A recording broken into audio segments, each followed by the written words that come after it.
దానికి మీరేం చర్యలు తీసుకున్నారు బీయింగ్ ప్రైవేట్ పోర్ట్ అంటే? పాప ఆయన ఏం చేస్తాడైనా? పిచ్చుకు మీద బ్రహ్మాస్త్రంలా ఉంటుంది. ఎవరి మీద వేటేయాలి దీనికి? కీలకమైన వ్యక్తులు ఎవరు దీని వెనక? ఎవరు కాపాడుతున్నారు వీళ్ళని? ఏ స్థాయి వ్యక్తులు కాపాడుతున్నారు? ఇవన్నీ చూడాలి. గత ప్రభుత్వం ఇప్పుడు ఈ వ్యక్తి కూర్చోబెట్టి చూస్తే మనకి ఏదో మన 16 కంపెనీస్ ఉన్నాయి. వీళ్ళు కోర్టులకు వెళ్తా ఉన్నారు. రైస్ ఎక్స్పోర్ట్ జరగాలి, మీరు ఎనీథింగ్ ఈజ్ పారదర్శకంగా మీరు చేస్తే ఇబ్బంది రాదు. కానీ దీనిని అడ్డగోలుగా పెట్టుకొని ఈ ప్రభుత్వం ఏమి చేయదంటే మటుకు చాలా బలమైన చర్యలు తీసుకుంటాం. సార్ పవన్ గారు, ఇప్పుడు ఈ వైఎస్ఆర్ గవర్నమెంట్ 5 ఏళ్ల పాలనలో ద్వారంపూడి చంద్రశేఖర్ రెడ్డి గారి కుటుంబం ఆయన ఆధ్వర్యంలో మొత్తం కాకినాడ పోర్ట్ నుంచి రేషన్ బియ్యం ఎక్స్పోర్ట్ అయిందని అన్ని పార్టీలు కూడా నిరంతరం ఆరోపణలు ఇచ్చినాయి. ఇప్పుడు ఎవరు మీరు కూటమి ప్రభుత్వం వచ్చిన 6 నెలల తర్వాత ఇక్కడ నుంచి ఎక్స్పోర్ట్ చేస్తుంది ఎవరు రేషన్ బియ్యం? కీలక సూత్రధారులు ఎవరు, పాత్రధారులు ఎవరు? ఎప్పుడు కనుక్కుంటారు? అట్లా మనోహర్ గారు ఇక్కడ పర్యటనకు వచ్చినప్పుడు సిఐడి ఎంక్వైరీ వేస్తాం, ఇక్కడ నుంచి ఎవరు చేస్తారు, ఎప్పుడు వేస్తారు? ఇది ఇప్పుడు మేము పట్టుకుంది ఏంటంటే, ఇది ఎలా ఉన్నాయంటే డైరెక్ట్ కింగ్ పిన్స్ ఎలా ఉన్నారంటే వాళ్ళ కంపెనీస్ ఉన్నాయి.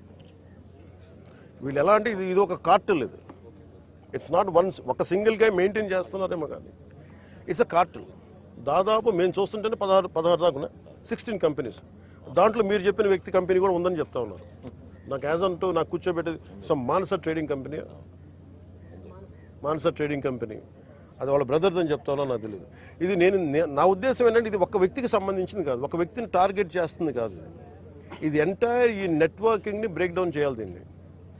అలాగే మేము ఇప్పుడు ఇది మీకు ఎందుకు ఉందంటే ఏదైనా ముందుకు వెళ్ళనివ్వట్ల. ఇక్కడ ఉన్న అధికార యంత్రాంగంలో కూడా కొంత ప్రక్షాళన జరగాలి.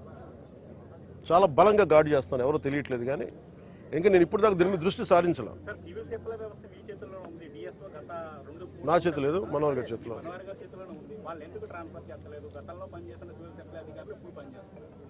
సిఐడి ఎంక్వైరీ ఎప్పుడనే చెప్పండి సార్. సిఐడి ఎంక్వైరీ అన్నీ చెప్తాను. ఇప్పుడు నేను మీకు తెలుసు కదా, when I give a word I want to take a very strong action. నా మాటకు నేను కట్టుబడి, ఎందుకంటే లా అండ్ ఆర్డర్ నా చేతిలో లేదు. లా అండ్ ఆర్డర్ ఎందుకు మీకు ఎగ్జాక్ట్ ఈ టైం లైన్లో నేను ఇస్తాను అని చెప్పే నా దగ్గర ఆ అధికారం నా దగ్గర లేదు. నా దగ్గర ఏముందంటే ఇది will bring them to justice. అది సిఐడికి మించి ఉండాలా, లేదంటే will I appeal to CBI? ఇవన్నీ మేము అంతర్గతంగా క్యాబినెట్లో తీసుకునే నిర్ణయాలు. అందువల్ల కేవలం మీరు సిఐడికి పరిమితం చేస్తాం, సిఐడికి దాటి వెళ్ళాలా? ఎందుకంటే అసలు టోటల్గా మ్యారిటైమ్ సెక్యూరిటీ ఇష్యూస్ ఏమున్నాయి, ఇది చాలా కొంచెం పెద్ద స్థాయిలో చూడాలి.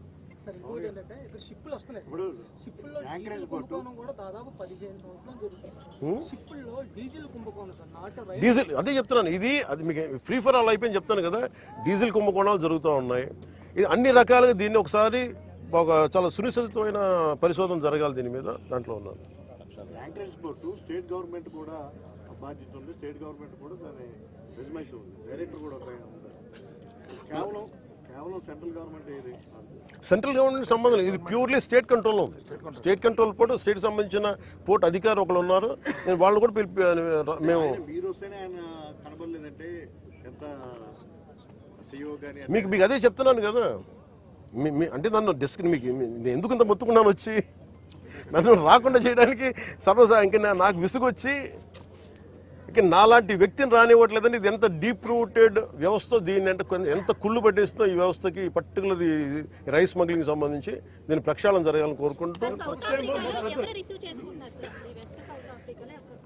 అక్కడ సౌత్ ఆఫ్రికాలో వాళ్ళది స్టేపుల్ డైట్ రైస్. అది వాళ్ళకి పాప నిజంగా చెప్పాలంటే వాళ్ళకి సబ్స్టాండర్డ్ రైస్ పంపిస్తుంది. జనసేన గతంలో లబ్ధిదారులకు నేరుగా అకౌంట్లో వేస్తారని మీరు గతంలో నినాదం తీసుకున్నారు. అదేమన్నా ఇప్పుడు ఎందుకంటే ఈ రైస్ 90% కూడా తినట్లేదు సార్. డైరెక్ట్ ఇష్యూ నాకు ఇది బాగా తెలుసండి. ఇది తినని బియ్యం. ప్రాబ్లం ఏమవుతుందంటే ఎవరు తినని బియ్యం ఇది కేవలం ఇది నా ఉద్దేశంలో ఇది నేను కేంద్ర ప్రభుత్వం దృష్టికి తీసుకెళ్ళాలి. ఎట్లా ముఖ్యమంత్రి గారి దృష్టికి ఎలాగ తీసుకెళ్తాను. కానీ కేంద్ర ప్రభుత్వం దృష్టికి మీరు అంటే ఇది ఒక రూల్ అయిపోయింది. చెప్పండి సార్, ఆ రూల్ మీరు చెప్పండి. మనం ఇందా పొద్దున మాట్లాడుకుంది. ఎన్ఎఫ్ఎస్ఏ ఆ చట్టం వచ్చిన తర్వాత ప్రభుత్వం పైన ఆబ్లిగేషన్ ఉంది. మనం ఖచ్చితంగా ప్రతి కుటుంబానికి ఆహార ధాన్యాలు అందించే బాధ్యత ప్రభుత్వం పైన ఉంది. ఎన్ఎఫ్ఎస్ఏ చట్టం రాకుండా ముందు మీరు అనేది డైరెక్ట్గా మనం క్యాష్ డిస్ట్రిబ్యూషన్ చేయొచ్చు. కానీ ఎన్ఎఫ్ఎస్ఏ చట్టం వచ్చినాక ఆ బాధ్యత మన పైన పడింది, ప్రభుత్వం పైన. తప్పకుండా ఇందాక కూడా ఇక్కడికి వస్తున్నప్పుడు కూడా డిప్యూటీ సీఎం గారు అదే మాట అన్నారు. మీరన్న మాట అన్న డబ్బులు ఇవ్వచ్చా అంటే మీకు వచ్చిన ప్రశ్న నాకు వచ్చింది. మీరు వచ్చిన తర్వాత 2 చెక్ పోస్టులు పెట్టారు. ఫస్ట్ టైం మీరు చెక్ పోస్టులు పెట్టారు, అయినా కూడా బియ్యం లోపలికి వస్తుంది. అన్యాయం. నేను వెళ్ళి మీ అందరి ముందు మీ అందరి సమక్షంలో వెళ్తే నేను షిప్ లోకి వెళ్ళిన దీన్ని బట్టి హౌ డీప్ ఇట్ ఈస్. బియ్యం పట్టుకున్నప్పుడు కనీసం ల్యాబ్ టెక్నీషియన్ కూడా రాలేదు సార్. మీడియం అయినా టెక్నీషియన్ కూడా రాలేదు సార్. చెక్ పోస్ట్ పెట్టినప్పుడు 24/7 తనిఖీలు అన్నారు సార్. కొన్ని రోజుల నుంచి రాత్రిపూట తనిఖీలు ఆపేస్తారు. నైట్ 9 నేను అదే మేము రాత్రులు పూట చేయట్లేదని ఎన్ఓసి ఇచ్చేసారు కలెక్టర్ గారు అంటారు. నేను కలెక్టర్ గారిని అడిగాను, మీరు మాట్లాడుతుంటే నేను మాట్లాడకూడదు కాబట్టి ఆయన అడిగితే నీకు అధికారికంగా ఇచ్చారా చెప్పారన్న సమాధానం లేదు. స్థానిక రైస్ మిల్లర్స్ అంతా కూడా ఒక సిండికేట్ గా ఏర్పడి దీనికి కొంత పడుతున్నారు అనేది ఒకటి ఉంది.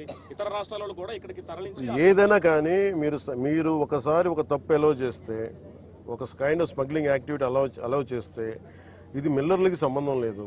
If they are part of it that's a different issue. ఇది మిల్లర్లకి సంబంధం లేదు.